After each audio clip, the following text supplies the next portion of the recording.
যতই জমাও টাকার পাহাড় বানাও রঙের বাড়ি, যতই জমাও টাকার পাহাড় বানাও রঙের বাড়ি, চলেই যেতে হবে রে মনে দুনিয়া ছাড়ি, চলেই যেতে হবে রে মনে দুনিয়া ছাড়ি। কুল্লু নাফসিন যায়িকাতুল মাউত, কুল্লু নাফসিন যায়িকাতুল মাউত। বন্ধু বান্ধব আপন যারা তারাই হবে পর, 3.5 হাত মাটি হবে তোমার আসল ঘর।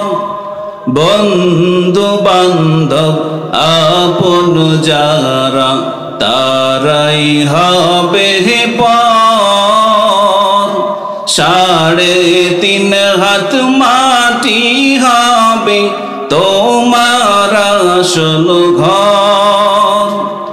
ভোগ বিলাসের রঙিন জীবন, ভোগ বিলাসের রঙিন জীবন মরণ নিবে কাড়ি, চলেই যেতে হবে রে মনে দুনিয়া ছাড়ি, চলেই যেতে হবে রে মনে দুনিয়া ছাড়ি।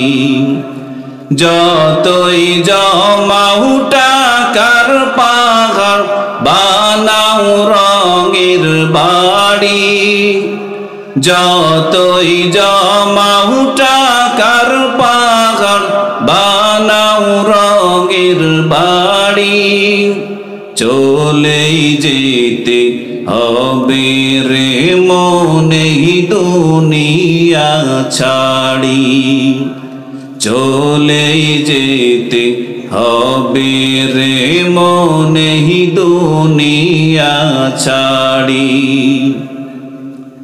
পাপের জগৎ ছেড়ে রে মন তওবা আজি করো, থাকতে সময় খালিস দিলে নামাজ কালাম পড়ো।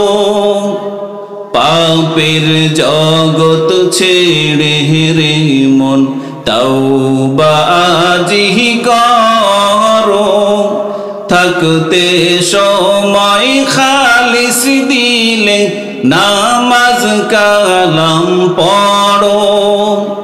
তবেই দিতে পারবে তুমি, তবেই দিতে পারবে তুমি রোজ হাসরে পাড়ি, চলেই যেতে হবে রে মনে দুনিয়া ছাড়ি, চলেই যেতে হবে রে মনে দুনিয়া ছাড়ি।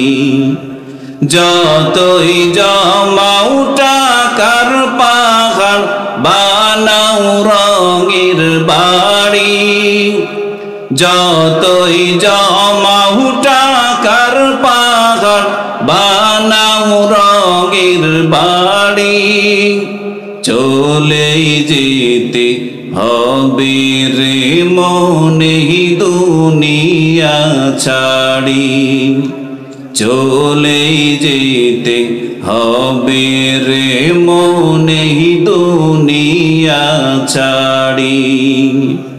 কুল্লু নাফসিন যায়িকাতুল মাউত, কুল্লু নাফসিন যায়িকাতুল মাউত, কুল্লু নাফসিন যায়িকাতুল মাউত। সকলে জবান খুলে একটু মহব্বতে বলি মারহাবা। আল্লাহ তাআলা সূরা ইব্রাহিমের 36 নম্বর আয়াতের মধ্যে তুলে ধরেছেন, আল্লাহ বলেন, রব্বি ইন্নাহুন্না আদলালনা কাসীরাম মিনান নাস ফামান তাবিআনি ফাইন্নাহু মিন্নি ওয়া মান আসানি ফাইন্নাকা গফুরুর রহিম।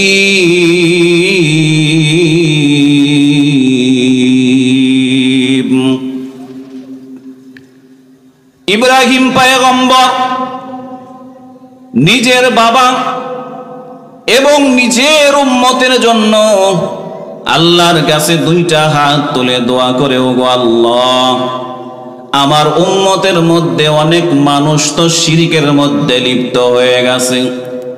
ওগো আল্লাহ, আমি তো আমার উম্মতকে জাহান্নাম থেকে বাঁচানোর জন্য দাওয়াতি কার্যক্রম চলমান রেখে দিয়েছি। ওগো আল্লাহ, এই মূর্তি পূজা করার কারণে অনেক উম্মত তো ধ্বংস হয়ে যাচ্ছে, গুমরা হয়ে যাচ্ছে। ওয়ামান তাবিআনি ফাইন্নাহু মিন্নি, আর আল্লাহ, যেই উম্মতগুলো মূর্তি পূজা না করে আমার অনুসরণ করেছে, ওগো আল্লাহ, ওই উম্মতগুলো তো জান্নাতের দলভুক্ত হয়ে গেছে। কিন্তু আল্লাহ, যারা শিরকের মধ্যে লিপ্ত হয়ে গেছে, ওয়ামান আসানি, যারা আমার দাওয়াতকে বাইপাস করে শিরকের মধ্যে নিমজ্জিত হয়ে গেছে, ফাইন্নাকা গফুরুর রহিম, ওগো আল্লাহ, আপনি তো ক্ষমাশীল, দয়ালু, মেহেরবান। অর্থাৎ ইব্রাহিম পয়গম্বর নিজের উম্মতের জন্য আল্লাহর কাছে দোয়া করলেন, আল্লাহ, যারা আমার অনুসরণ করেছি তারা তো আমার দলের লোক হয়ে জান্নাতের টিকিটটা পেয়ে গেছে, কিন্তু আল্লাহ, যারা আমার অনুসরণ করে নাই তাদের ব্যাপারে আপনি ক্ষমা এবং ক্ষমাশীল এবং মেহেরবান এবং দয়ালু হয়ে যান। একটু জবান খুলে বলি আল্লাহু আকবার। এবার ঈসা পয়গম্বর আল্লাহর কাছে নিজের উম্মতের জন্য দোয়া করেন। ইব্রাহিম পয়গম্বর তো দোয়া করলেন, এবার ঈসা পয়গম্বর আল্লাহর কাছে দোয়া করতেছেন। এবার ঈসা পয়গম্বর আমার আল্লাহকে ডাক দিয়ে বলেন, আল্লাহ, ইন তুআযিবহুম ফাইন্নাহুম ইবাদুক ওয়া ইন তাগফির লাহুম ফাইন্নাকা আনতাল আজিজুল হাকীম।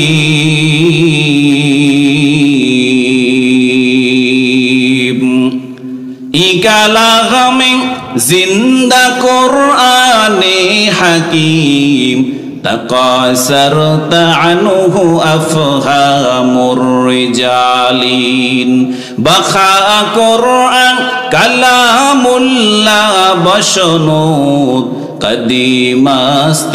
কদিমাস্তি নূর। ঈসা পয়গম্বর আল্লাহকে ডাক দেব, আল্লাহ, যারা আমার অনুসরণ করেছে তারা তো আমার দলের অন্তর্ভুক্ত হয়ে জান্নাতের টিকিটটা কনফার্ম করে দিয়েছি। ওগো আল্লাহ, যারা আমার অনুসরণ করে নাই, ওগো আল্লাহ, তাদের ব্যাপারে আপনি যদি ইন তুআযিবহুম ফাইন্নাহুম ইবাদুক, ওগো আল্লাহ, যারা গুনাহ করেছে, শিরিক করেছে, ওগো আল্লাহ, এরা তো আপনারই বান্দা, আর আপনার বান্দাকে আপনি যদি মাফ করে দেন, কারণ আপনি তো হলেন পরাক্রমশালী, ক্ষমা, আপনি তো হলেন ক্ষমাশীল, দয়ালু, মহান পরাক্রমশালী। অর্থাৎ ঈসা পয়গম্বর আল্লাহকে বুঝাইতে চাইলেন, আল্লাহ, আপনি যদি আপনার বান্দাকে আযাব দেন আপনার কোনো লাভ হবে না। একটু জবান খুলে বলি আল্লাহু আকবার। ঈসা পয়গম্বর নিজের উম্মতের জন্য আল্লাহর কাছে দোয়া করলেন। ইব্রাহিম পয়গম্বর নিজের উম্মতের জন্য আল্লাহর কাছে দোয়া করলেন। হাদিসের মধ্যে পাওয়া যায়। এই দুই নবী যখন নিজের উম্মতের জন্য আল্লাহর কাছে দোয়া করলেন, আমার আল্লাহ তাআলা হাদিসের মধ্যে আল্লাহর রাসূল বর্ণনা করেন, ফারাফা ইয়াদাইহি, আল্লাহ রাসূল সাল্লাল্লাহু আলাইহি ওয়াসাল্লাম তৎক্ষণাৎ আসমানের দিকে দুইটা হাত তুলে ডাক দিয়ে বলেন, আল্লাহুম্মা উম্মতি উম্মতি ফাবাকা। ওগো আল্লাহ, ঈসা পয়গম্বর নিজের উম্মতের জন্য দোয়া করেছেন, ইব্রাহিম পয়গম্বর নিজের উম্মতের নাজাতের জন্য দোয়া করেছে। ওগো আল্লাহ, আমার উম্মতের কি হবে, আমার উম্মতের কি হবে? আমার উম্মতের নাজাতের চিন্তা করিয়া পয়গম্বরে আরবি আসমানের দিকে দুইটা হাত তুলে কান্না শুরু করেছেন। জোরে বলি আল্লাহু আকবার। আল্লাহর নবী যখন দুইটা হাত তুলে আসমানের দিকে হাত উত্তোলন করেন, কান্না যখন শুরু করেছে, আমার আল্লাহ এবার জিবরাইলকে ডাক দে বলে, জিবরাইল তাড়াতাড়ি যাও, আমার হাবিব মুহাম্মদ আসমানের দিকে দুইটা হাত তুলে কেন কান্না করে, তুমি গিয়ে একটু জিজ্ঞাসা করো। এবার জিবরাইল আলাইহিস সালাতু ওয়াস সালাম আল্লাহ রাসূলের কাছে চলে এসেছেন। আল্লাহ রাসূলের কাছে আসার পরে এবার পয়গম্বরে আরবিকে জিজ্ঞেস করেন, ইয়া রাসূলুল্লাহ, ইয়া হাবিবাল্লাহ, আপনি কেন দুইটা হাত আসমানের দিকে তুলে কান্না করেন, কান্না করেন, কান্না?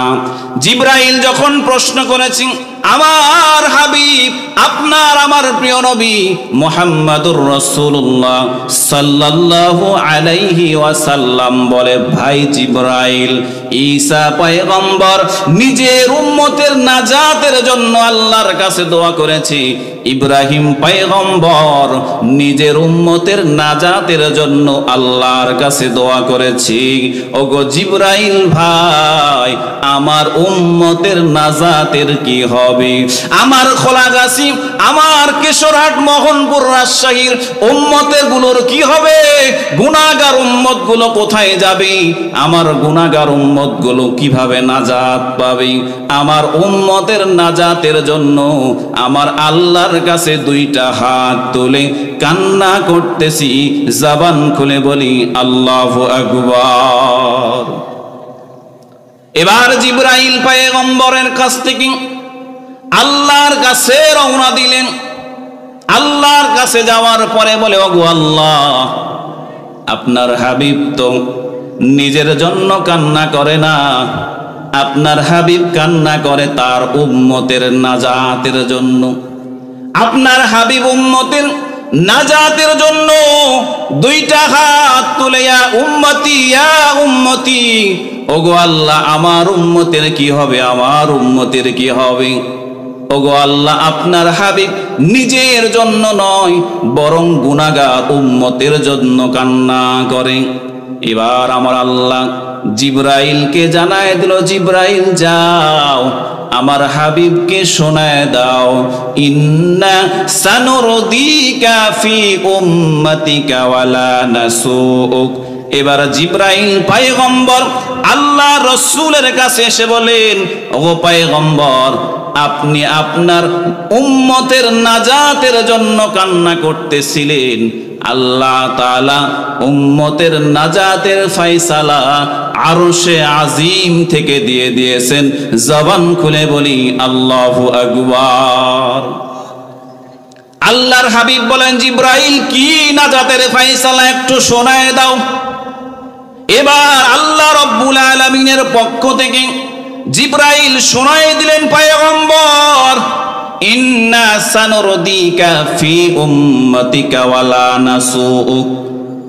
ওগো পয়গম্বর, আপনি শুনিয়া লন, আল্লাহ তাআলা বলেছেন, নিশ্চয় হে হাবিব, আমি আপনাকে আপনার উম্মতের ব্যাপারে সন্তুষ্ট করে দিব।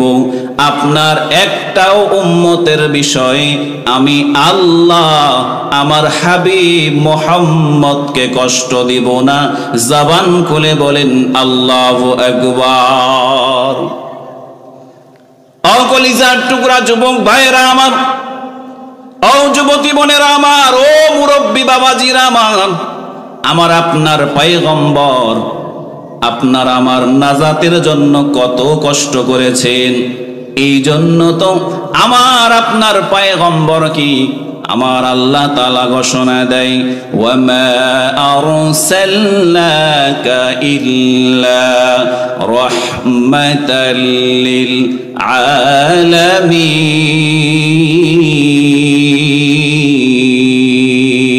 আলামিন, রাহমাতুল লিল আলামিন নবী, রাহমাতুল লিল আলামিন নবী, কোরআনে প্রমাণ।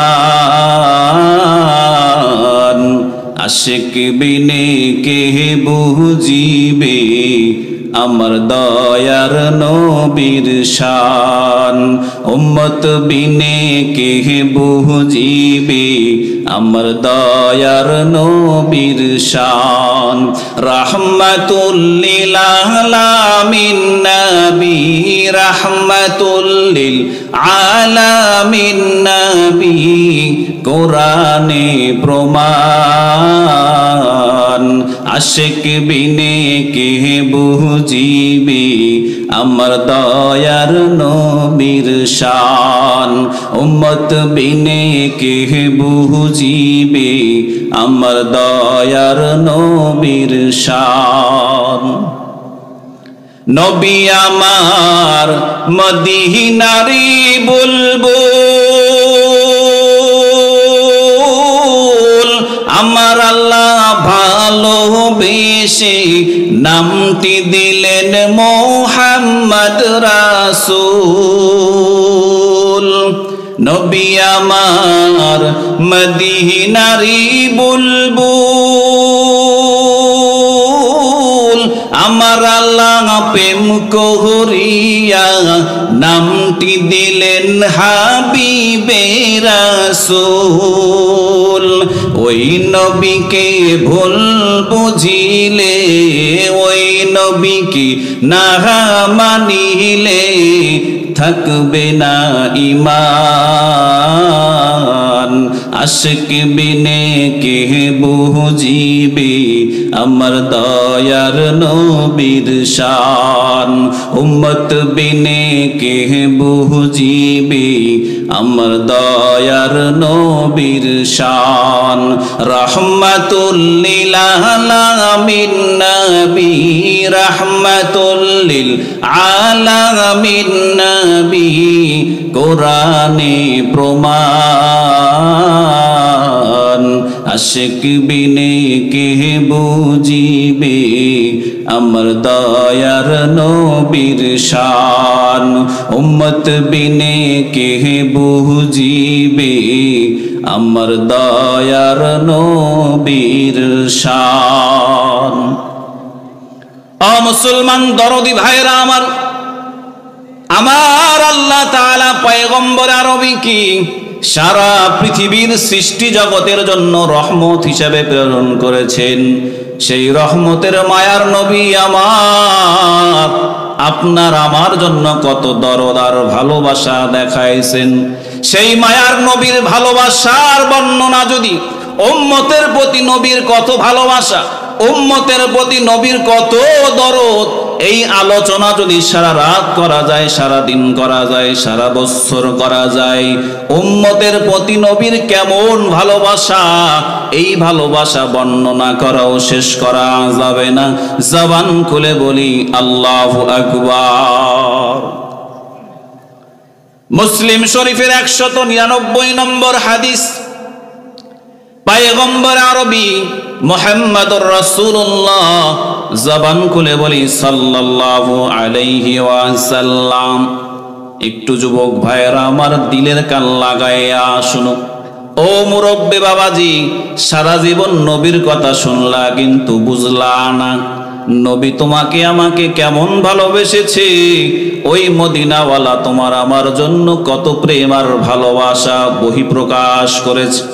পয়গম্বর আরবী বলেন, قال رسول الله صلى الله عليه وسلم لكل نبي دعوة مستجابات يدعو بها فيستجاب له فيؤطاها وإني اختبعت دعوتي شفاعة لأمتي يوم القيامة পয়গম্বর আরবি বলেন আল্লাহ তাআলা আদম পয়গম্বর থেকে শুরু করে মুহাম্মদ আমি পর্যন্ত যত নবী আল্লাহ দুনিয়াতে পাঠিয়েছেন প্রত্যেকটা নবী হলো মুস্তাজাবুদ দাওয়া, অর্থাৎ নবীরা দোয়া করবে আমার আল্লাহর সাথে সাথে সেই দোয়াটা কবুল করবে।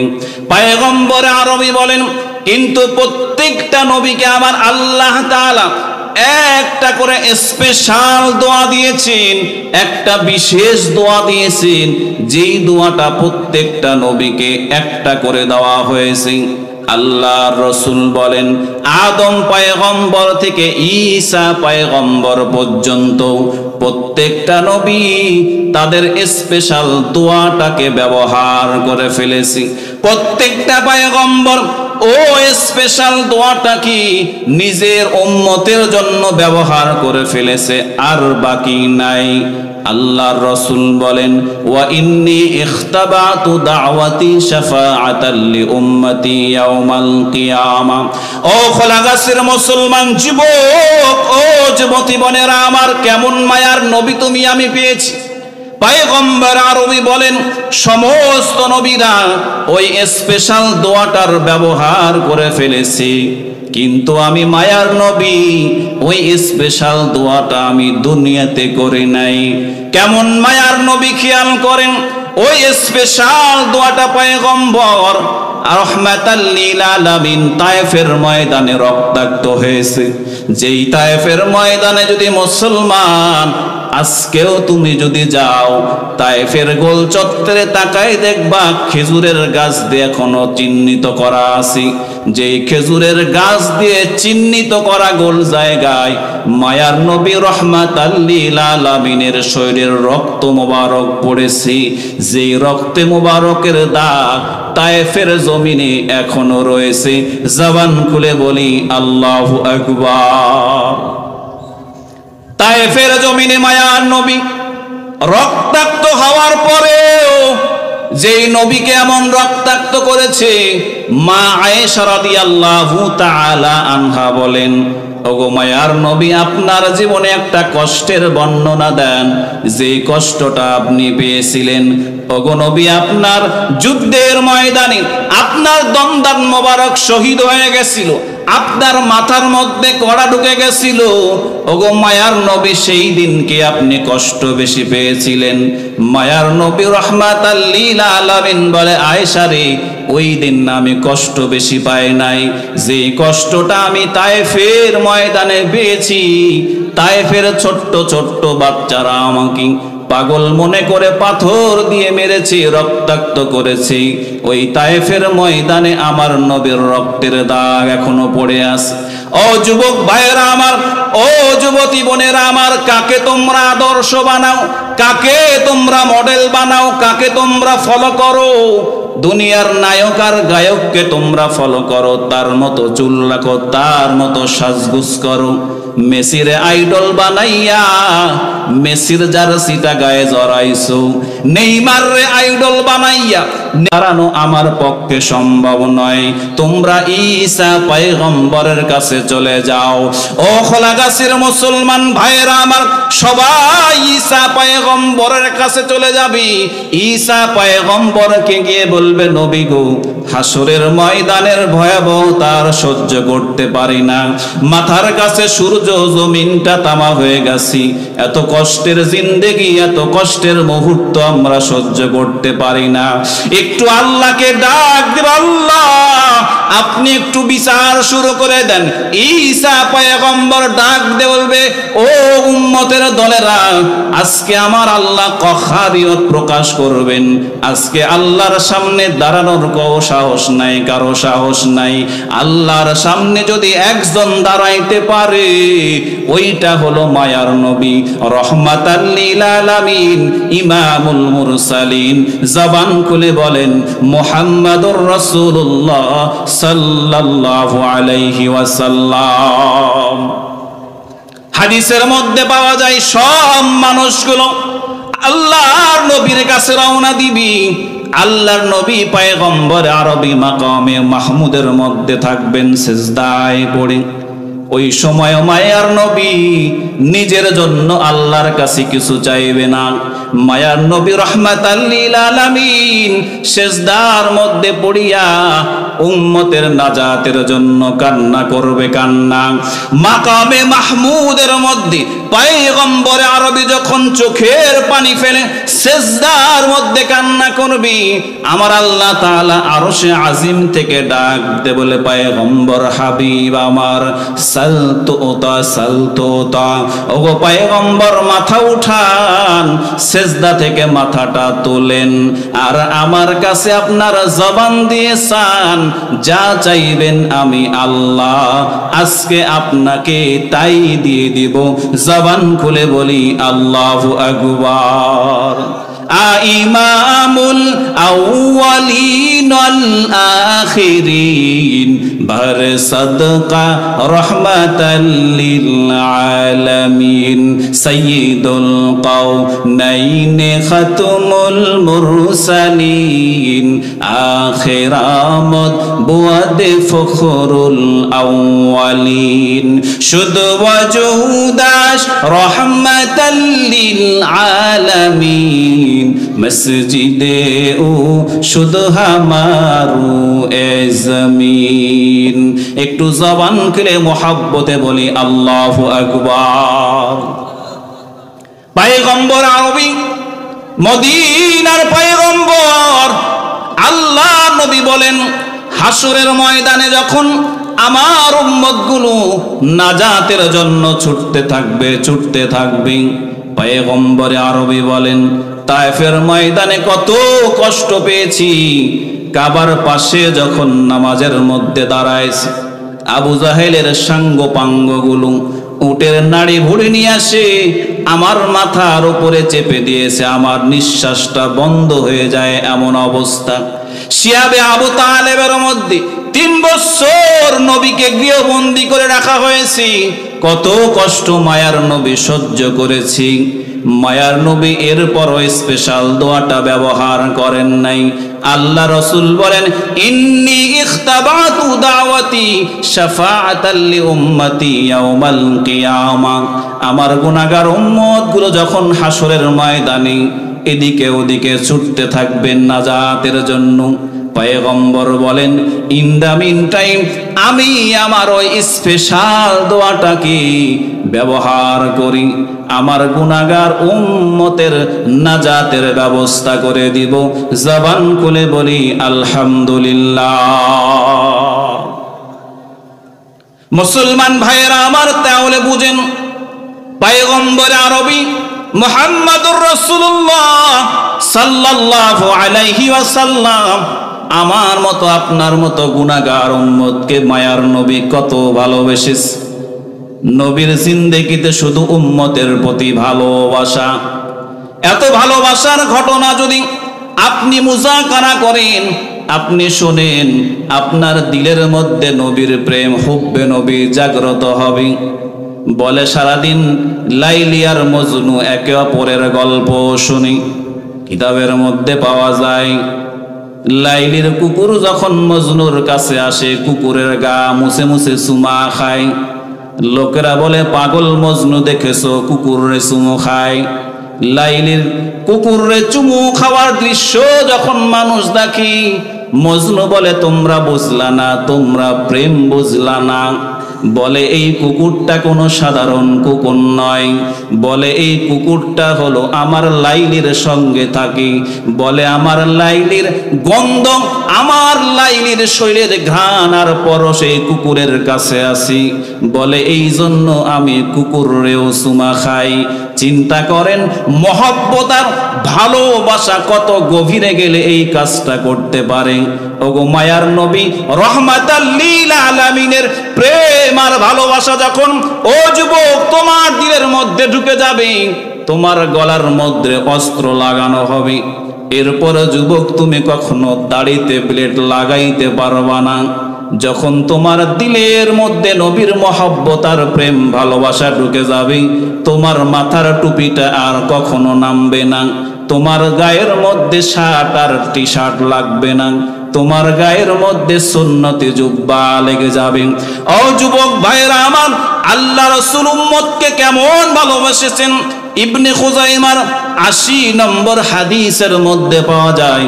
পয়গম্বর আরবি বলেন, ইন্নামা আনা লাকুম মিসলুল ওয়ালিদ। আল্লাহ রাসূল বলেন, ও আমার উম্মতের দলেরা শুনিয়া লও, ইন্নামা আনা লাকুম মিসলুল ওয়ালিদ, আমি আমার গুনাহগার উম্মতের জন্য, আমি আমার উম্মতের জন্য আমি হলাম পিতা স্বরূপ। একটু জবান খুলে বলেন আল্লাহু আকবার। নবী বলেন ইন্নামা আনা লাকুম মিসলুল ওয়ালিদ, ও আমার উম্মত আমি হলাম তোমাদের জন্য পিতার মতো, পিতা পিতা। দুনিয়ার পিতা কেমন? দুনিয়ার পিতা যেমন আপনাকে আমাকে নিজের জীবন বাজি রেখে, নিজের জীবনকে বিপদের সম্মুখীন করে রোজগার করে আমাকে আপনাকে খাওয়ায়, খাওয়াচ্ছে, এই বাবা তার সমস্ত সুখ বিসর্জন দিয়ে সন্তানকে খুশি করার জন্য, সন্তানের মুখে এক মুঠো অন্ন তুলে দেওয়ার জন্য রোদে বৃষ্টিতে ভিজে পুড়ে কত কষ্ট কত মেহনত করছে। এই বাবা আপনাকে আমাকে নিজে খেয়ে নিজে না পরে, নিজে সিরা গেঞ্জি সিরা লুঙ্গি তালি দেওয়া গেঞ্জি তালি দেওয়া লুঙ্গি পরে জমিনে কাজ করে আর সন্তানের জন্য ভালো জামা কাপড়ের ব্যবস্থা করে। চিল্লায় এখন ঠিক কিনা? এটাই হলো মা বাবা। কারণ দুনিয়াতে সব ভালোবাসাকে আপনি একদিকে রাখেন আর মা বাবার ভালোবাসাকে আরেক দিক রাখেন। কসম করে বলি মা বাবার ভালোবাসার দাড়ি পাল্লাটা ভারী ভারী। চিল্লায় এখন ঠিক কিনা? কারণ দুনিয়াতে সব ভালোবাসার মধ্যে স্বার্থ আছে, স্বার্থ, দেনা পাওনা আছে, গিভ অ্যান্ড টেক আছে। ছোট্ট একটা উদাহরণ দিলে বুঝবেন। আপনাদের এই এলাকার একজন মানুষ যদি, একজন যুবক যদি 10 বছর 20 বছর পর্যন্ত যদি মা বাবাকে ভাত কাপড় না দেয়, মা বাবার খেদমত না করে, কোনোদিন এমন হয়েছে যে ওই যুবক মোহনপুর থানায় গিয়ে মা বাবার নামে মামলা দিয়েছে, অথবা মা বাবা ওই যুবকের নামে মোহনপুর থানায় গিয়ে মামলা দিয়েছে, স্যার আমার ছেলে আমাদেরকে ভাত কাপড় দেয় না, এরকম মামলা আপনাদের এই মোহনপুর থানায় বা আপনাদের জানা মতো কোনোদিন জেনেছেন বা শুনেছেন? আছে? নাই। কারণ মা বাবাকে দিলেও ভালোবাসে, না দিলেও। কিন্তু দেখেন প্রকান্তরে যদি এমন হয় যে আপনাদের এই খোলাগাছির একজন যুবক বিয়ে করেছে, বিয়ে করার পরে বউকে ভাত দেয় না, খোঁজখবর নেয় না, ওই বউ 1 মাস 2 মাস 3 মাস 6 মাস দেখবে, গ্রাম্য সালিশ করবে, চেয়ারম্যানকে বিচার দিবে, এইভাবে যখন 1 বছর ভাত কাপড়হীন যখন আপনি তাকে রাখবেন, বলেন তো ওই মহিলা গিয়ে মোহনপুর থানায় একটা নারী নির্যাতন মামলা দিবে না? আপনাদের এলাকার মা বোন মনে হয় ভালো, দিবে না? হ্যাঁ, আমাদের এলাকার হলে দিবে, কোনো কথা নয়। নারী নির্যাতন মামলা আগে জেলে ঢোক পরে কথা। কারণ দেখেন, তাহলে মা বাবাকে ভাত দিলেন না, কাপড় দিলেন না 10 বছর, মা বাবা সন্তানের নামে মামলা দিতে পারে না। কিন্তু স্ত্রীকে 6 মাস 1 বছর ভাত কাপড় না দিতে নারী নির্যাতনের মামলা খেয়ে গেলেন। তার মানে মা বাবার ভালোবাসা হলো ফরমালিন মুক্ত আর স্ত্রীর ভালোবাসা হলো ফরমালিন যুক্ত। চিল্লা এখন ঠিক কিনা? মুসলমান ভাইরা আমার, যেই মা বাবার ভালোবাসা দুনিয়াতে সব চাইতে গভীর, হাসরের ময়দানে এই মা বাবা আপনার আমার জন্য কেমন হবে? আমার আল্লাহ বলেন, ইয়াউমা ইয়াফিরুল মারউ মিন আখি ওয়া উম্মিহি ওয়া আবি ওয়া সাহিবাতিহি ওয়া বানি। হাসরের কঠিন মুহূর্তের মধ্যে দুনিয়াতে যেই বাবা যেই মা আপনার আমার কষ্টের জন্য সবকিছু বিসর্জন দিয়েছেন, সব কষ্ট দুঃখ সহ্য করেছেন, আমার আল্লাহ বলেন, ও আমার বান্দারা শুনিয়া লাও, ওই মা বাবা কিন্তু হাসরের ময়দানে তোমাকে আর পরিচয় দিবে না। মা ডাকতে বলে, দুনিয়াতে আমার কোনোদিন বিবাহ হয় নাই। বাবা বলবে, আমি জীবনে কোনোদিন বিয়ে করি নাই, আমার জীবনে সন্তানই ছিল না, সন্তান ছিল না। এইভাবে মা বাবা যখন আপনার পরিচয়কে অস্বীকার করবে, হাসরের কঠিন ময়দানে ওই মুহূর্তে মদিনার পয়গম্বর জবান খুলে বলেন, মুহাম্মাদুর রাসূলুল্লাহ, আপনার আমার ঈমানি পিতা হিসাবে সন্তানের বিপদের দিনে পয়গম্বরে আরবি দাঁড়িয়ে যাবে, জবান খুলে বলি আল্লাহু আকবার। যেই মা বাবা সন্তানের বিপদে দাঁড়ায়, সেই মা বাবাই তো প্রকৃত মা বাবা। যেই বন্ধু বন্ধুর বিপদে পাশে এসে দাঁড়ায়, সেই তো প্রকৃত বন্ধু। তাহলে আল্লাহ তাআলা বলছেন, হাসরের ময়দানে মা বাবা আপনার আমার নিজেকে সন্তান বলে পরিচয় দিবে না, মা বাবা অস্বীকার করবে। কিন্তু যখন জন্মদাতা পিতামাতা আপনাকে পিতৃত্বের পরিচয় দিতে অস্বীকার করবে, আপনার বিপদে মা বাবা পাশে দাঁড়াবে না, তখন মদিনার নবী, আমার নবী, আপনার নবী রহমাতাল লিল আলামিন আপনার আমার বিপদে আমাদের ঈমানি পিতা হয়ে আমাদের বিপদে দাঁড়িয়ে যাবে। জবান খুলে বলেন আল্লাহু আকবার। কেমন বিপদে দাঁড়িয়ে যাবে আপনাদেরকে একটা এক্সাম্পল দিই। হাসরের ময়দানে হাদিসের মধ্যে পাওয়া যায়, এমন ভাবে বর্ণনা এসেছে, হাসরের ময়দানে এক ব্যক্তির আমলনামা ওজন দেওয়া হবে। এক ব্যক্তির আমলনামা ওজন দেওয়ার পরে পয়গম্বরে আরবি বলেন, ওই ব্যক্তির গুনার পাল্লাটা হয়ে যাবে ভারী, নেক আমলের পাল্লাটা হয়ে যাবে হালকা। গুনার পাল্লা যদি ভারী হয়, ওই ব্যক্তির ঠিকানা হয়ে যাবে জাহান্নাম। রাসূল আরবি বলেন, ওই বান্দাটাকে, আমার ওই উম্মতটাকে যখন মিজানের পাল্লায় আমলনামা ওজন দেওয়ার পরে গুনার পাল্লা যখন ভারী হয়ে যাবে, রাসূল আরবি বলেন, আমার ওই উম্মতকে জাহান্নামের ফেরেশতারা হ্যান্ডকাপ লাগাইয়া ফেরেশতারা জাহান্নামের দিকে টানতে টানতে নিয়ে যাবে। পয়গম্বর আরবি আল্লাহ রাসূল বলেন, এই যে আমার একটা উম্মত কি জাহান্নামের হ্যান্ডকাপ লাগাইয়া ফেরেশতারা টানতে টানতে জাহান্নামের দিকে নিয়ে যাবে।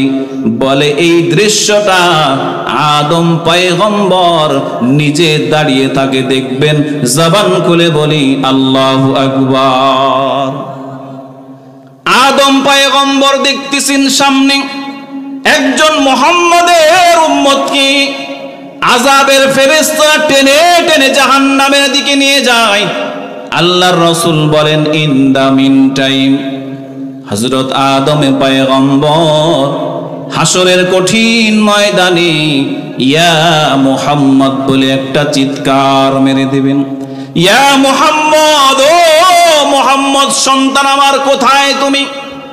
তোমার একজন উম্মতকে জাহান্নামের দিকে টেনে নিয়ে যাওয়া হয়। আল্লাহর রাসূল বলেন, আদম পয়গম্বর যখন এইভাবে ইয়া মুহাম্মদ বলে চিৎকার করবে, আমি মুহাম্মদের কানের মধ্যে এই আওয়াজটা পৌঁছে যাবে। আমি নবী মুহাম্মদের কর্ণকুহরে যখন আদম পয়গম্বরের ওই ডাকটা যখন চলে আসবে, আল্লাহর রাসূল বলেন, আমি সাথে সাথে দৌড় দিয়ে আদম পয়গম্বরের কাছে যাব। আদম পয়গম্বরের কাছে যাওয়ার পরে এবার আদম পয়গম্বর আমি মুহাম্মদকে ডাক দিয়ে বলবেন, মুহাম্মদ সন্তান আমার, ওই যে একটু ডান দিকে তাকায় দেখো, তোমার একজন উম্মতকে জাহান্নামের ফেরেশতারা টানতে টানতে জাহান্নামের দিকে নিয়ে যায়। আদম পয়গম্বরের বলার সাথে সাথে আল্লাহ রাসূল বলেন, আমি ওই উম্মতকে বাঁচানোর জন্য ওই উম্মতের পিছনে পিছনে আমি দৌড় দেওয়া শুরু করব। একটু জবান খুলে মহব্বতে বলি আল্লাহু আকবার। আল্লাহ রাসূল বলেন, আমি ওই উম্মতকে বাঁচানোর জন্য যখন দৌড় দিব, আল্লাহর রাসূল বলেন ফেরেশতাদের দৌড়ের সঙ্গে আমি নবী দৌড়াইতে পারবো না। আমি নবী পিছন থেকে ডাক দিব, ফেরেশতারা দাঁড়াও। রাসূল বলেন ওই ফেরেশতারা দূরত্বের কারণে আমার আওয়াজ, আমার আহ্বান তাদের কানে পৌঁছাইবে না। রাসূলে আরবি বলেন, এইভাবে দৌড়াইতে দৌড়াইতে ডাকতে ডাকতে যখন আমি তাকাই দেখব আমার উম্মতটাকে জাহান্নামের ফেরেশতারা জাহান্নামের কিনারা পর্যন্ত নিয়ে চলে গেছে।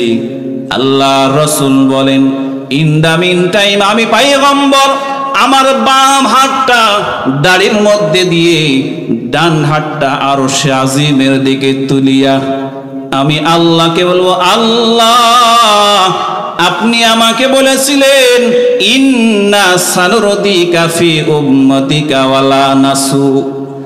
ওগো আল্লাহ, আপনি আমাকে বলেছিলেন আমার একটা উম্মতকে আপনি আমাকে শর্মিন্দা করবেন না, আমার উম্মতকে জাহান্নামে দিয়ে অন্যান্য নবীদের সামনে আপনি আমাকে কষ্ট দিবেন না। ওগো আল্লাহ, আমার একটা উম্মত জাহান্নামের কিনারায় পৌঁছে গেছে। ওগো আল্লাহ, আমার ওই উম্মতটাকে আপনি বাঁচান, আপনি বাঁচান। ও খোলাগাছের যুবক ভাইরা আমার, হাদিসের মধ্যে পাওয়া যায় আল্লাহ রাসূল যখন আরশে আজিমের দিকে আঙ্গুল তুলিয়া আল্লাহর কাছে দোয়া করবেন, এবার আল্লাহ আরশে আজিম থেকে ওই ফেরেশতাদেরকে বলবে, ফেরেশতারা দাঁড়িয়ে যাও, জাহান্নামের দিকে আর অগ্রসর হয়েও না, একটু পিছন দিকে ফিরিয়া তাকাও। পিছনের দিকে আমার হাবিব মদিনার পয়গম্বর মুহাম্মদ আরবি তোমাদেরকে জবান খুলে ডাকতেছে। জবান খুলে বলি আল্লাহু আকবার। ভালোবাসার জায়গা মদিনা, ভালো লাগার জায়গা মদিনা, ভালোবাসার জায়গা মদিনা, ভালো লাগার জায়গা মদিনা। এত সুন্দর জায়গা কোথাও দেখি না, এত সুন্দর জায়গা কোথাও দেখি না, সাজিয়েছেন দয়াল রব্বানা ভালোবাসার জায়গা মদিনা, ভালো লাগার জায়গা মদিনা, ভালো লাগার জায়গা মদিনা। এত সুন্দর জায়গা কোথাও দেখি না, এত সুন্দর জায়গা কোথাও দেখি না, সাজিয়েছেন দয়াল রব্বানা ভালো লাগার জায়গা মদিনা, ভালোবাসার জায়গা মদিনা, ভালো লাগার জায়গা মদিনা। মদিনা শরীফে নূরের খাজিনা, মদিনা শরীফে নূরের খাজিনা, আশিক ছাড়া অন্য বোঝে না, ভালো লাগার জায়গা মদিনা, ভালোবাসার জায়গা মদিনা, ভালো লাগার জায়গা মদিনা। একদিন কবরে যাব কেউ তো যাবে না, একদিন কবরে যাব কেউ তো যাবে না, যাবে আমার শাহে মদিনা ভালো লাগার জায়গা মদিনা, ভালোবাসার জায়গা মদিনা, ভালো লাগার জায়গা মদিনা। এত সুন্দর জায়গা কোথাও দেখি না, এত সুন্দর জায়গা কোথাও দেখি না, সাজিয়েছেন দয়াল রব্বানা ভালো লাগার জায়গা মদিনা, ভালোবাসার জায়গা মদিনা, ভালো লাগার জায়গা মদিনা, ভালোবাসার জায়গা মদিনা, ভালো লাগার জায়গা মদিনা। আল্লাহ আমাদের সবাইকে জীবনে একবার হলো মক্কা মদিনার মুসাফির হিসেবে কবুল করুন। জোরে বলেন আল্লাহুম্মা আমিন। মুসলমান ভাইয়েরা আমার, দিলের কান লাগায়া শোনেন, মুহাম্মদ আরবি আল্লাহ নবী পয়গম্বর আল্লাহর কাছে যখন দোয়া করলেন, আল্লাহ বললেন ফেরেশতারা পিছনের দিকে ফিরিয়া তাকাও, পিছনে আমার হাবিব মুহাম্মদ তোমাদের জন্য অপেক্ষা করছেন। হাদিসের মধ্যে পাওয়া যায় আল্লাহ রাসূল ওই জায়গায় দাঁড়ায় রয়েছেন। এবার দুইজন ফেরেশতা ওই উম্মতকে পিছনের দিকে ফিরিয়া আল্লাহর নবী মুহাম্মদের কাছে নিয়ে এসেছেন। এবার পয়গম্বর আরবি বলেন, ও জাহান্নামের ফেরেশতারা, কি ব্যাপার? আমার এই উম্মতটাকে টানাইয়া টানতে টানতে হাসরাইতে হাসরাইতে জাহান্নামের দিকে কেন নিয়ে যাও? আমি পয়গম্বর এতক্ষণ ধরে পিছনে ডাক দিই, তোমরা তো শুনতে পাও না। এবার ওই দুইজন ফেরেশতা ডাক দিয়ে বলে, রহমাতাল লিল আলামিন, ও মদিনার পয়গম্বর, আমরা আপনার আওয়াজটা শুনতে পারি নাই। বলে, আমার উম্মতটাকে কেন জাহান্নামের মধ্যে নিয়ে যাও?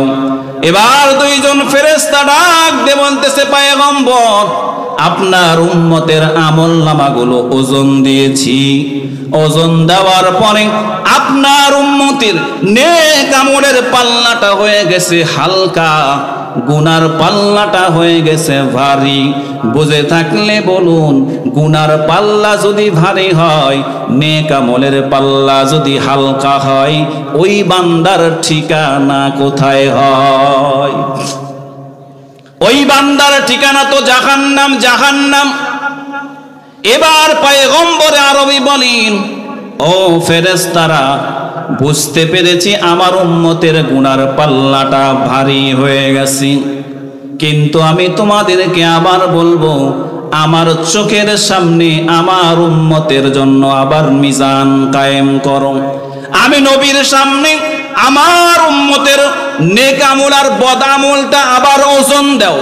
হাদিসের মধ্যে পাওয়া যায় আবার দুইজন ফেরেশতা মিজান কায়েম করে আবার ওজন দিবে। আল্লাহর নবী সচক্ষে দেখবেন ওই উম্মতের গুনার পাল্লাটা ভারী আর নেকের পাল্লাটা হালকা। এবার ফেরেশতা ডাক দিয়ে বলবে, ও রহমাতাল লিল আলামিন, আপনার উম্মতের গুনার পাল্লাটা ভারী হওয়ার কারণে আপনার উম্মতকে আমরা জাহান্নামের দিকে নিয়ে যাচ্ছিলাম। আল্লাহর রাসূল বলবেন, দাঁড়াও দাঁড়াও, ওজন দেওয়া এখনো শেষ হয় নাই, এখনো শেষ হয় নাই। এবার পয়গম্বর আরবি হাদিসের বর্ণনা মতে আল্লাহর রাসূল ছোট্ট একটা কাগজ নিজের পকেট থেকে বের করে নেকের পাল্লার মধ্যে দিতে দেরি হবে। আল্লাহর রাসূল বলেন, ওই বান্দার নেক আমলের পাল্লাটা ভারী হতে দেরি হবে না। জবান খুলে বলি আল্লাহু আকবার। আতিনা ফি দারে ওকবানা হাসান, আতিনা ফি দারে দুনিয়ানা হাসান, ইয়া গিয়াসাল মুস্তাগীসিনা হদিনা ইফতিখারা বিল উলুমি ওয়াল গিনা। একটু জবান খুলে মহব্বতে বলি আল্লাহু আকবার। হাদিসের মধ্যে পাওয়া যায় আল্লাহ রাসূল ওই ছোট্ট কাগজের টুকরাটা দেওয়ার সাথে সাথেই নেক আমলের পাল্লাটা ভারী হয়ে যাবে। এবার যখন নেক আমলের পাল্লাটা ভারী, গুনার পাল্লাটা হালকা, বুঝে থাকলে বলুন ওই ব্যক্তির ঠিকানা কোথায়? ওই ব্যক্তির ঠিকানা তো জান্নাতের দিকে। এবার হাদিসের মধ্যে পাওয়া যায় এবার ওই ব্যক্তিকে জান্নাতের দিকে নিয়ে রওনা দিয়ে দেওয়া হবে। জান্নাতের দিকে ফেরেশতা দুইজন চলতে থাকবে। এবার ওই উম্মতটা, যে উম্মতটা কিছুক্ষণ আগে জাহান্নামী ছিল, একটু উপরে আবার জান্নাতি হয়ে গেল। হাদিসের মধ্যে পাওয়া যায় পয়গম্বরে আরবি বলেন, এবার ওই উম্মতটা ফেরেশতাকে ডাকতে বলবে, ফেরেশতারা দাঁড়াও দাঁড়াও, আমি তো জাহান্নামের আসামি হয়ে গেছিলাম, আমাকে তো ফেরেশতারা জাহান্নামের কিনারা পর্যন্ত নিয়ে গেছিল। যেই ব্যক্তির কারণে আমি জাহান্নাম থেকে বেঁচে জান্নাতি হয়ে গেলাম, ওই ব্যক্তির সঙ্গে আমার একটু কথা আছে। বলে কি কথা? বলে ওই ব্যক্তির পরিচয়টা একটু ভালো করে জানিয়ে লই, এই ব্যক্তির সঙ্গে একটু ভালো করে পরিচিত হয়ে নেই।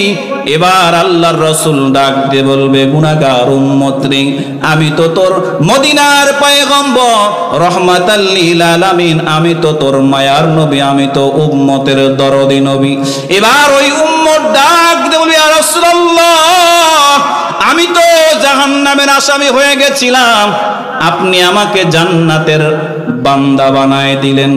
ওগো পয়গম্বর, ছোট্ট একটা কাগজের টুকরার মধ্যে কি এমন লেখা ছিল, যে কাগজের টুকরাটা মিজানের পাল্লার মধ্যে দেওয়ার সাথে সাথে নেক আমলের পাল্লাটা ভারী হয়ে গেল। ওগো পয়গম্বর, আমার একটু খুব জানতে মনে চাই, জবান খুলে বলি আল্লাহু আকবার। আল্লাহ রাসূল মুহাম্মদ আরবি রাসূল করিম সাল্লাল্লাহু আলাইহি ওয়াসাল্লাম এবার ডাক দে বলে, উম্মত রে শোনো, তুমি জাহান্নামের আসামি ছিলা, আমি ছোট্ট কাগজের টুকরাটা তোমার মিজানের পাল্লায় দি, আমার ওসিলায় তুমি জান্নাতি হয়ে গেলা। বলে যে ছোট্ট কাগজের টুকরাটা তোমার নেকির পাল্লার মধ্যে দেওয়া হয়েছে, ওই ছোট্ট কাগজের টুকরার মধ্যে লেখা আছে সাল্লাল্লাহু আলাইহি ওয়াসাল্লাম। ও আমার উম্মত শুনিয়া লাও, দুনিয়াতে ওই যে খোলাগাছির ময়দানে হাফিজুর রহমান সিদ্দিক কুয়াকাটার মাহফিলে এসে প্যান্ডেলের তলে বসিয়া আমি নবীর প্রেমের, আমি নবীর মহব্বত আর প্রেমের ভালোবাসার আলোচনা ওই যে রশিদ আহমদ ফারুকীর কণ্ঠে যখন শুনেছিলা, আমি নবীর প্রেমে আর আসক্ত হয়ে, আমি নবীর প্রেম আর ভালোবাসা দিলের মধ্যে ধারণ করে নবীর উপরে, মুহাম্মদের উপরে খুশি হয়ে দিল থেকে একবার দরুদ ও সালাম প্রেরণ করেছিলা। ওই দরুদটা আজকা তোমার নাজাতের জন্য তোমার মিজানের পাল্লায় দিয়া আমি পয়গম্বর, আমি উম্মতকে জাহান্নামী থেকে জান্নাতি বানাইলাম। জোরে বলে সুবহানাল্লাহ। हकीकत से तू दुनिया बेखबर है, दुनिया की नुमाइश पर नजर है, नमी गोयम के आज दुनिया जुदा बाश बहर कारे के बाशी बा खुदा बाश, चिस्ते दुनिया आज खुदा गाफिल बुदागान नहीं कमाशत नकराओ दजन आप दर कश्ती हालांके कश्तियास आप वंदर जेरे कश्ती पुशतियास। একটু মোহাব্বতে জবান খুলে বলি আল্লাহু আকবার। ও মুসলমান দরদি ভাইরা আমার, যেই পয়গম্বর আরবি হাসরের ময়দানে ইন্নামা আনা লাকুম মিসলুল ওয়ালিদ, রাসূল বলেন, ও আমার উম্মতের দলেরা, দুনিয়ার জন্মদাতা মা, জন্মদাতা বাবা হাসরের ময়দানে তোমাকে সন্তান বলে পরিচয় দিবে না। দুনিয়ার বন্ধু হাসরের ময়দানে তোমাকে বন্ধু বলে পরিচয় দিবে না। দুনিয়ার আত্মীয় স্বজন তোমাকে আত্মীয় বলে পরিচয় দিবে না। সকলেই যখন ইয়া নফসি করবে, আদম পয়গম্বর থেকে ঈসা পয়গম্বর পর্যন্ত সমস্ত পয়গম্বরের জবানের মধ্যে একটাই শব্দ উচ্চারিত হবে, ইয়া নফসি, ওগো আল্লাহ শুধু আমাকেই বাঁচাও, আমাকেই বাঁচাও। কিন্তু একজন মাত্র মানুষ যার জবানের মধ্যে ইয়া নফসি থাকবে না, যেই ব্যক্তিটা হাসরের ময়দানে আমার আপনার নাজাতের জন্য ঈমানি পিতা হিসাবে দাঁড়ায় যাবেন, জবান খুলে বলেন, ওই ব্যক্তিটা হলেন মদিনার নবী মুহাম্মাদুর রাসূলুল্লাহ সাল্লাল্লাহু আলাইহি ওয়াসাল্লাম। জবান খুলে বলি আল্লাহু আকবার। ও মুসলমান যুবক ভাইরা আমার, কাকে তুমি আদর্শ বানাইলা? আবারও বলি, রোনালদো, মেসি, নেইমার, নায়িকা গায়িকা শাহরুখ খান, অমুক খানকে তুমি আইডল বানাইলা। বলে চুলের কাটিংটা এমন মেরেছো কেন? বলে মেসির খেলা খুব ভালোবাসি, কাটিংটা মেরেছি, চুলের কাটিংটা মেসির মতো।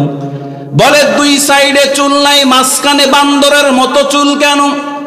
বলে হুজুর আপনি বুঝলেন না, আমাদের নেইমার আছে, নেইমারের চুলের কাটিংটা এই স্টাইলে, এই জন্য নেইমারকে মহব্বত করে চুলের কাটিংটা মেনেছি নেইমারের মতো।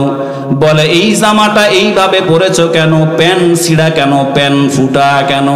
বলে আমার নায়ক, আমার নায়িকা এরকম ফুটা প্যান্ট পরে, এই জন্য হুজুর আমিও তাকে আইডল বানাইয়া ফুটা প্যান্ট পরেছি। ও কলিজার টুকরা যুবক ভাইরা আমার, আজকে তুমি যেই নায়িকা, যেই গায়িকা, যাদেরকে তুমি আইডল বানাইলা, হাসরের ময়দানে তাদের পাত্তা তুমি আর পাইবা না। আজকে যদি মদিনার নবী আমার মুহাম্মদকে আদর্শ বানাইতে পারো, আজকে যদি মদিনার পয়গম্বর আল্লাহর রাসূল হাবিবে মুহাম্মদকে যদি আইডল বানাইতে পারো, আল্লাহর রাসূলের মতো ভেষটা ধারণ করতে পারো, তোমার চরিত্র যদি এমন হয়, বলে হুজুর মাথা থেকে টুপিটা ফেলাই না। বলে কেন ফেলাও না? বলে আমার মদিনার নবীর আদর্শ হলো মাথায় টুপি দেওয়া। বলে গায়ে লম্বা জুব্বা লাগাইছো কেন? বলে হুজুর আমার মদিনার নবীর আদর্শ হলো লম্বা কাপড়, লম্বা জুব্বা লাগানো। বলে আজকে চুলটা সুন্নতি ভাবে রেখেছো কেন? বলে হুজুর আমার মদিনার নবীর মতো চুল রেখেছি। বলে খানার সময়, খাওয়ার সময় দস্তরখান বিছাও কেন? বলে মদিনার নবীর সুন্নতের আমল করে দস্তরখানা বিছাইছি। বলে খাওয়ার সময় ডান হাতে খাও কেন? বলে হুজুর মদিনার নবীর সুন্নতকে ভালোবেসে ডান হাতে খাই। বলে বসে বসে খাও কেন? দাঁড়াইয়া খাও না কেন? বলে মদিনার নবীর আশিক হইয়া, মদিনাওয়ালার প্রেমে পড়িয়া আমি দাঁড়াইয়া খাই না, বসে খাই। ওরে যুবক ভাই, যদি এই নবীর আদর্শ যদি তোমার চলনে বলনে, তোমার ক্যারেক্টারে যদি ফুটে ওঠে, তুমি যদি এমন যুবক হও, বলে হুজুর দাড়িতে বিলেট লাগাই না এজন্যই, কারণ মদিনার পয়গম্বর দাড়ি রাখাকে সুন্নত বলেছেন, শরীয়ত মতো ওয়াজিব। সমস্ত পয়গম্বরের সুন্নত হলো দাড়ি রাখা, বিশেষ করে মুহাম্মদ আরবির সুন্নত হলো দাড়ি রাখা। বলে নবী মুহাম্মদকে ভালোবাসিয়া দাড়ির মধ্যে বেলেট লাগাই নাই, ছুরি লাগাই নাই। ওই বান্দার গলার মধ্যে যদি 100 আজাদ, যদি 100 সন্ত্রাসী যদি ছুরি লাগায় দেয়, ওই বান্দা বলে গলা চলে যেতে পারে, কিন্তু থুতনির উপরে যেই দাড়ি আমার আল্লাহ দিয়েছেন, মদিনার নবী মুহাম্মদকে ভালোবেসে গলার মধ্যে ছুরি লাগাইতে পারে, কিন্তু মদিনার নবীর সুন্নত দাড়িতে বেলেট লাগাইতে পারে না। জবান খুলে বলি আল্লাহু আকবার। ও মুসলমান দরদি ভাইরা আমার, ওই নবীকে যদি আদর্শ বানাইতে পারো, আমার মদিনার নবীকে যদি আইডল বানাইতে পারো, আমার মদিনার নবী তোমাকে ফেলে যাবে না। কারণ নবী আমার বলেছেন, আমার কোন উম্মতকে আমি ফেলিয়া আমি জান্নাতে যাব না। সমস্ত পয়গম্বররা জান্নাতের গেটের মধ্যে যায় নক করবেন, নক। জান্নাতের দারওয়ান রেদওয়ান ভিতর থেকে প্রশ্ন করবেন, আপনি কি? মুহাম্মদ ছাড়া অন্যান্য নবীরা বলবেন, আমি নবী ঈসা, আমি নবী মূসা। বলে না না, দরজা খোলা হবে না, দরজা খোলা হবে না, দরজা খোলা হবে না। বলে কেন? আমি তো পয়গম্বর, কেন তুমি আমার জন্য দরজা খুলবা না? ভিতর থেকে রেজওয়ান নামক দারওয়ান আওয়াজ দিবেন, আমার আল্লাহ আমাকে অর্ডার দিয়েছেন, বাহির থেকে দরজার ওই পাশ থেকে যতক্ষণ না মুহাম্মদের আওয়াজ না পাইবা জান্নাতের দরজা তুমি খুলবা না। জবান খুলে বলি আল্লাহু আকবার। ইয়া ইলাহি তু মেরা মাবুদ হ্যায়, ইয়া ইলাহি তু মেরা माशूक है, या इलाही मुझसे मुझको दूर कर, ताकि देखो मुझ में तुझको एक नजर। या इलाही तू मेरा खालिक है, या इलाही तू मेरा मालिक है। একটু জবান খুলে মহব্বতে বলি আল্লাহু আকবার। জবান খুলে বলেন, আদর্শ হবে কি মদিনাওয়ালা নাকি নায়িকা গায়িকা? মদিনাওয়ালাকে আদর্শ বানান, ওই মদিনাওয়ালার আদর্শ ফলো করেন। কারণ পয়গম্বর বলেন, মান আহাব্বা সুন্নতি ফাকাদ আহাব্বানি ওয়া মান আহাব্বানি কানা মাই ফিল জান্নাহ। ও দুনিয়ার যুবক ভাইরা আমার, নায়িকা গায়িকা খেলোয়াড়দের আদর্শ তোমাকে জান্নাত পর্যন্ত পৌঁছাইবে না। তোমার নেইমার, তোমার মেসি, তোমার ওই খান, তোমার অমুক খান তোমারে জাহান্নামের দরজা পর্যন্ত পৌঁছায় দিবে, জাহান্নামের ভিতরে পর্যন্ত পৌঁছায় দিবে। কিন্তু মদিনাওয়ালা ঘোষণা দেয়, যেই যুবক আমার সুন্নতকে ফলো করবে, যেই যুবক আমার সুন্নতের অনুসরণ করবে, যেই যুবক আমার সুন্নতের দাড়িকে ভালোবাসবে, যেই যুবক আমার সুন্নতের টুপিকে ভালোবাসবে, যেই যুবক আমার সুন্নতের লম্বা জামাকে ভালোবাসবে, ওরে যুবক তুমি মাদ্রাসায় পড়ো, এই কথা আমি তোমাদেরকে বলি না।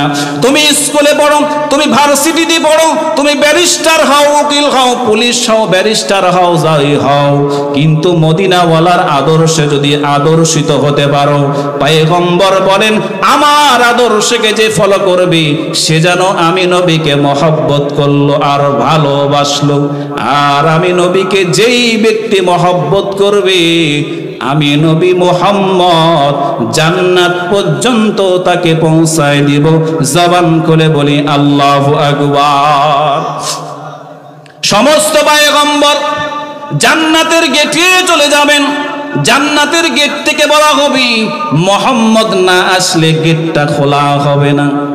কিন্তু যার নাম বলার পরে গেটটা খোলা হবে, সেই মুহাম্মদ বলেন আমি নবী একা জান্নাতের গেটের কাছে যাব না, যতক্ষণ না পর্যন্ত আমার সমস্ত গুনাহগার উম্মতির নাজাতের ফয়সালা আরশে আজিম থেকে আমার আল্লাহ না দেয়। আমার সমস্ত উম্মতকে সাথে নিয়া আমি মুহাম্মদ জান্নাতের মধ্যে প্রবেশ করব। জোরে জোরে বলি সুবহানাল্লাহ। মুসলমান দরদি ভাইরা আমার, এই জন্য শুরুতে বলেছিলাম দুনিয়ার ভালোবাসার মানুষকে আমি কেমন ভালোবাসে সেটা আপনি যাচাই বাছাই করেন, কিন্তু মদিনাওয়ালার ভালোবাসাটা কেমন একটু উপলব্ধি করানোর জন্য এত কথা বললাম। সেই মদিনার পয়গম্বরের ভালোবাসা কেমন হবে, আশরাফ আলী থানবী রহমতুল্লাহি আলাইহি বলেছেন। একটু দিলের কান দিয়ে ঘটনাটা শুনেন। আশরাফ আলী থানবী রহমতুল্লাহি আলাইহি বলেন, আব্দুর রহমান জামি রহমতুল্লাহি আলাইহি আমার আপনার মতো একজন মদিনাওয়ালার আশিক ছিল না, বরং এমন মদিনাওয়ালার আশিক ছিল যেই মদিনাওয়ালার আশিক হওয়ার ঘটনা আমার আপনার পয়গম্বর রওজা থেকে ঘোষণা দিয়েছেন। জবান করে বলি আল্লাহু আকবার।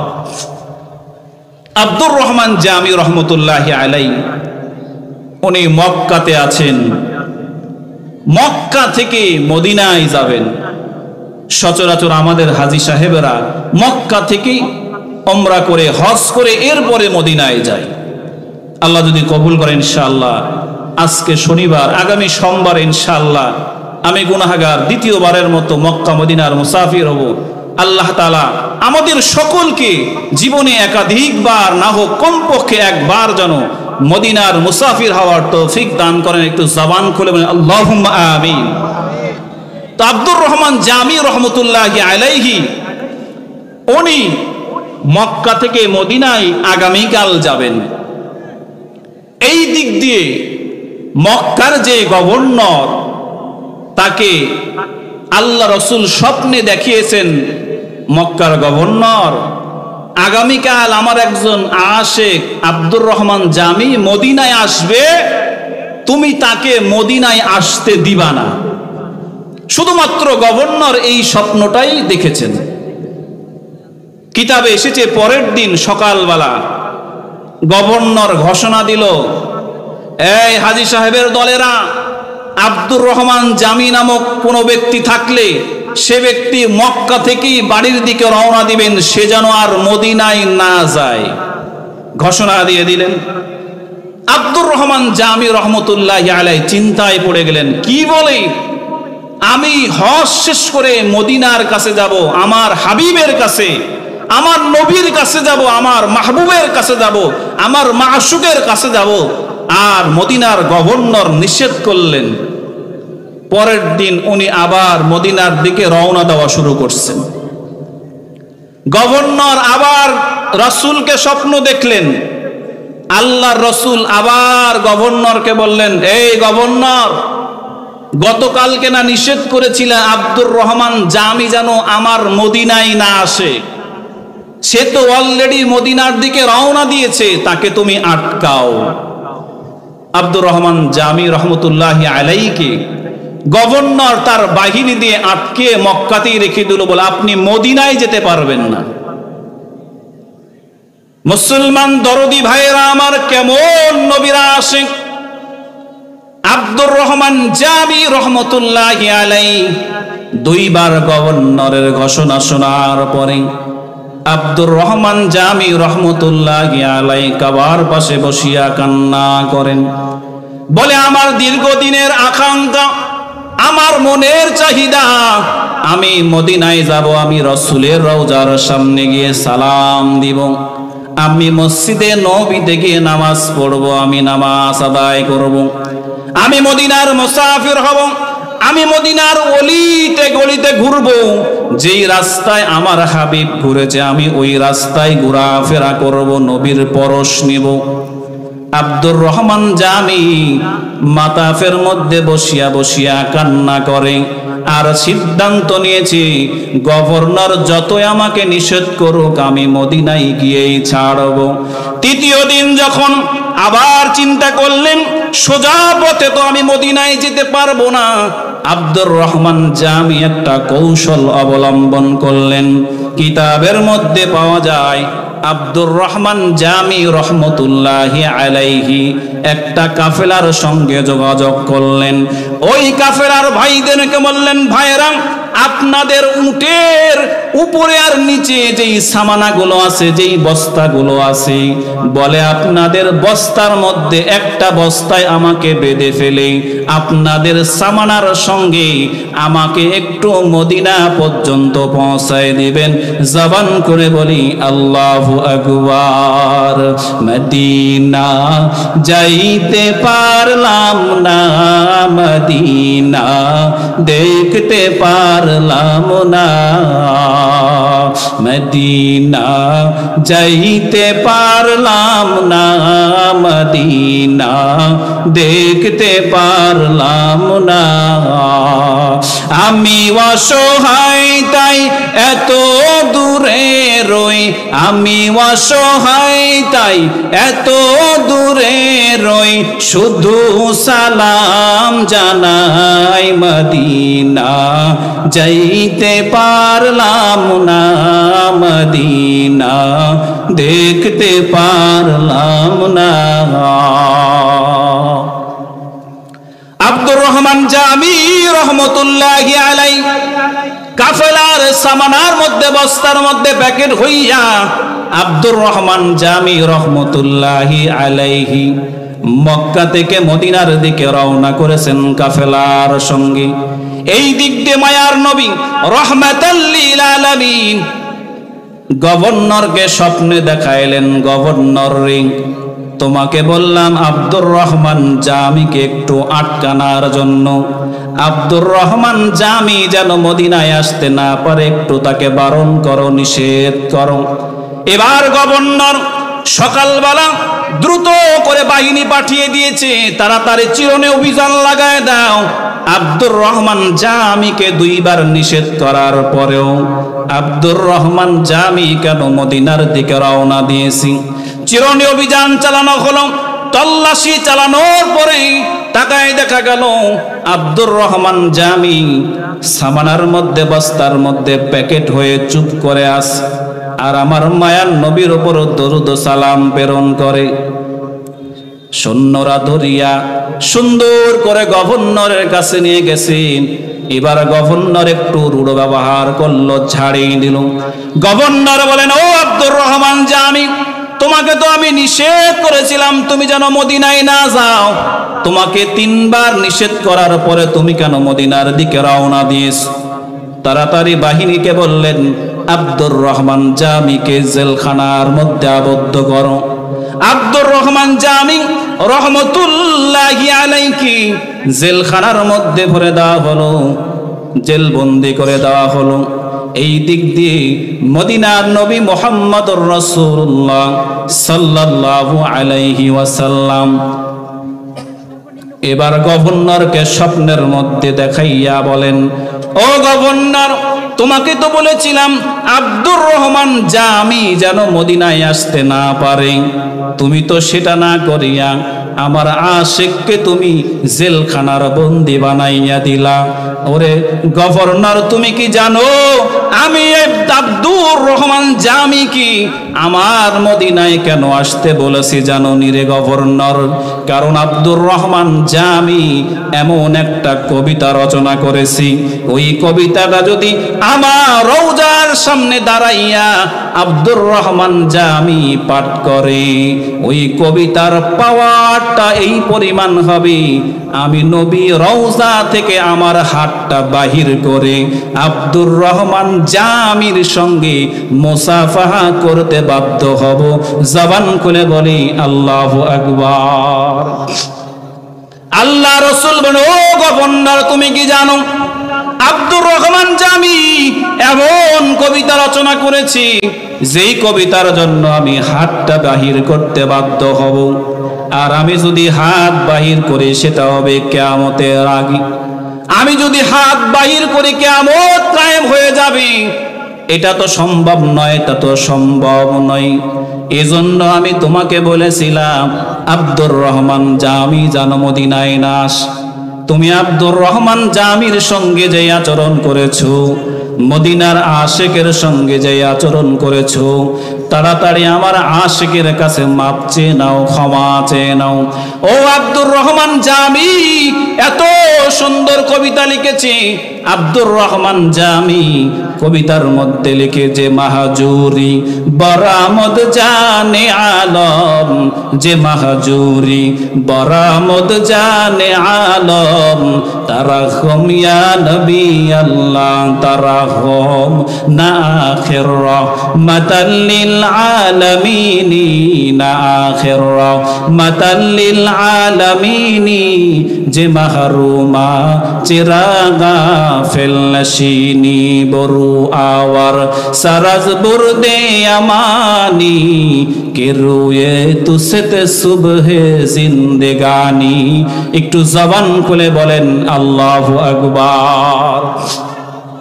মদিনার আশিক, ওই মদিনার পাগল আব্দুর রহমান জামি রহমতুল্লাহি আলাইহি কেমন কবিতা রচনা করেছেন একটু শোনেন। আব্দুর রহমান জামি লিখেন যে মাহজুরি বরামদ জানি আলম তারাহম ইয়া নবী আল্লাহ তারাহম। ওগো মায়ার নবী, আপনার বিয়োগ হওয়া, দুনিয়া থেকে আপনার চলে যাওয়া, এই চলে যাওয়ার কারণে ইসলামের রূহটা বাড়ায় গেছে। এখন দুনিয়াতে ইসলাম আছে কিন্তু প্রকৃত ইসলাম নাই। ওগো মায়ার নবী তারাহম ইয়া নবী আল্লাহ তারাহম। ওগো পয়গম্বর, আপনি একটু রহম করেন, আমাদের একটু রহম করেন। এবার আব্দুর রহমান জামি লিখেন না আখির রহমাতাল লিল আলামিনি যে মাহরুমা চিরাগা ফেল নাশিনি। ওগো মায়ার নবী, আপনি তো রহমাতাল লিল আলামিন, আপনি তো সমস্ত নবীদের সরদার।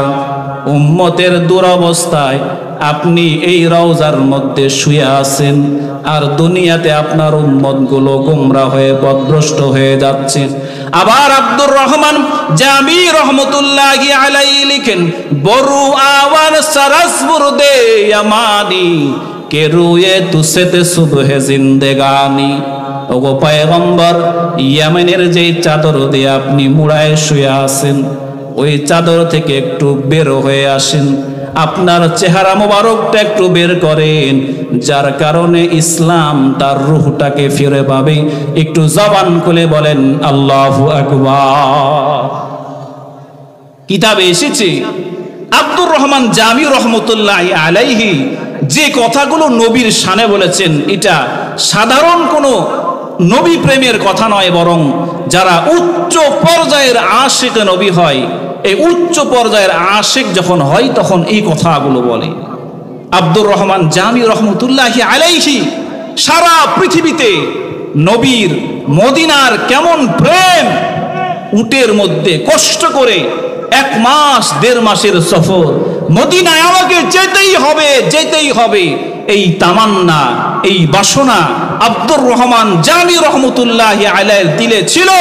ও মুসলমান, আজকেও যদি আপনি এই ময়দানে বসে নিয়ত করেন, হুজুর নিয়ত করলাম, ইচ্ছা করলাম, দৃঢ় সংকল্প করলাম, অল্প অল্প করে পুঁজি গুছাবো আর মায়ার নবী রহমাতাল লিল আলামিনের রওজায় গিয়ে সশরীরে সালাম জানাবো, এই হিম্মত আর আকাঙ্ক্ষার নিয়ত যদি করেন, অল্প অল্প করে সঞ্চয় করেন, ইনশাআল্লাহ একবার না একবার আল্লাহ আপনাকে মদিনার আশিক হিসেবে কবুল করেন। জবান করেন আল্লাহুম্মা আমিন। বেশি দূর যেতে হবে না, আমাদের রাজশাহী জামিয়া রহমানিয়া মাদ্রাসার আগের বাবুর্চি ছিলেন। আমরা যখন 2000 সালে 1999 সালে মাদ্রাসায় যখন পড়তাম, তিনি তখন মাদ্রাসায় বাবুর্চিগিরি করতেন, অনেকে ওলামায়ে কেরাম চিনেন। ওই বাবুর্চি একজন সাধারণ বাবুর্চি, উনি বলতেন, বেটারা শুনছো, আমার কাছে বিমানের টিকিট তো দূরের কথা, পাসপোর্ট করার সেরেনা পয়সা নাই, একটা কড়িও নাই, কিন্তু আল্লাহ এই বান্দার আকাঙ্ক্ষা, তামান্না, বাসনা এতটাই আল্লাহ গুরুত্ব দিয়ে কবুল করেছেন। আল্লাহ তাআলা আমাকে ওই সময়ে বলেছেন যে আমাকে 1 বার নয়, 2 বার নয়, 3 বার নয়, 5 বার নয়, 10 বার নয়, 15 বার নয়, 17 বার হজ্জে বাইতুল্লাহ করাইছেন। জবান করে বলেন সুবহানাল্লাহ। সাধারণ একজন বাবুর্চি, তিনি কয়বার হজ করেছেন? 17 বার। এটা ওই সালের কথা। এরপরে আল্লাহ উনাকে যে কবার করাইছেন এটা উনি জানেন, আল্লাহ জানেন। এজন্য মদিনাওয়ালার আশিক হওয়ার জন্য টাকাওয়ালা হওয়া লাগে না, মদিনাওয়ালার আশিক হওয়ার জন্য অর্থবিত্তের মালিক হওয়া লাগে না। মদিনাওয়ালার আশিক হওয়ার জন্য, মদিনায় যাওয়ার জন্য, রাসূলের রওজায় গিয়ে আপনার জবান দিয়ে সালাম দেওয়ার জন্য এই দিলওয়ালা লাগে, দিল লাগে, দিল লাগে, অন্তর লাগে।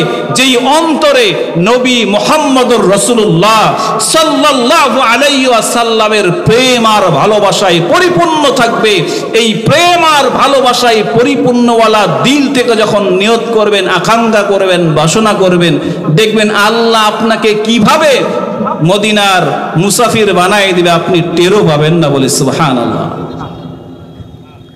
মুসলমান ভাইয়েরা আমার, মদিনাওয়ালার কথা বলছিলাম। যেই মদিনাওয়ালা পয়গম্বর আরবি মুহাম্মদুর রাসূলুল্লাহ সাল্লাল্লাহু আলাইহি ওয়াসাল্লাম আপনাকে আমাকে কেমন ভালোবেসেছেন, আরেকটা দৃষ্টান্ত বর্ণনা করে আলোচনার সামনের দিকে যাই। মা আয়েশা রাদিয়াল্লাহু তাআলা আনহা বলেন, একদিন আমি তাকায় দেখলাম ঘরের মধ্যে পয়গম্বর আরবি আল্লাহ রসুলের চেহারার মধ্যে সুন্দর হাসি, হাস্যোজ্জ্বল চেহারা। মা আয়েশা বলেন, আমি আল্লাহ রসুলকে বললাম, ইয়া রাসূলুল্লাহ, ইয়া হাবিবাল্লাহ, আপনি একটু আমার জন্য আল্লাহর কাছে দোয়া করেন, দোয়া।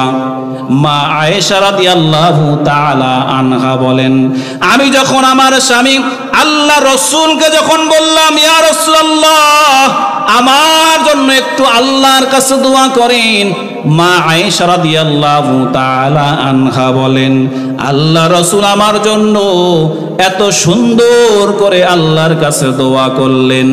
মা আয়েশা বলেন, আল্লাহর রসুলের দোয়া শুনিয়া আমি খুশিতে আমার মাথাটা আমার দুই রানের মাঝখানে হাসতে হাসতে আনন্দে আনন্দে ঢুকায় ফেলেছি। আল্লাহ রসুল মুহাম্মদ আরবি আয়েশাকে ডাক দিয়ে বলে, আয়েশা রে, তোমার জন্য দোয়া করেছি, তুমি হাসতে হাসতে খুশি হয়ে গেছো, অত্যন্ত আনন্দ তুমি প্রকাশ করেছো। ওরে আয়েশা, শুনিয়া লাও, আমি তোমার জন্য যেইভাবে আল্লাহর কাছে দোয়া করেছি তুমি খুশি হয়ে গেছো। ওরে আয়েশা, আমি মুহাম্মদ প্রত্যেকটা নামাজের পরে, 5 ওয়াক্ত নামাজের পরে আমার গুনাহগার উম্মতের জন্য এইভাবেই নাজাতের জন্য আল্লাহর কাছে দোয়া করি, জবান খুলে বলি আল্লাহু আকবার। সোহবতে সালেহ তোরা সালেহ কুনাত, সোহবতে তালেহ তোরা তালেহ কুনাত, এক জামানা সোহবতে বা আউলিয়া, বেহতর আজ সদ সালে তাআত বেরিয়া, মাইলে মুমিন সুয়ে মুমিন মিশাওয়াত, মাইলে কাফের সুয়ে কাফের মিশাওয়াত।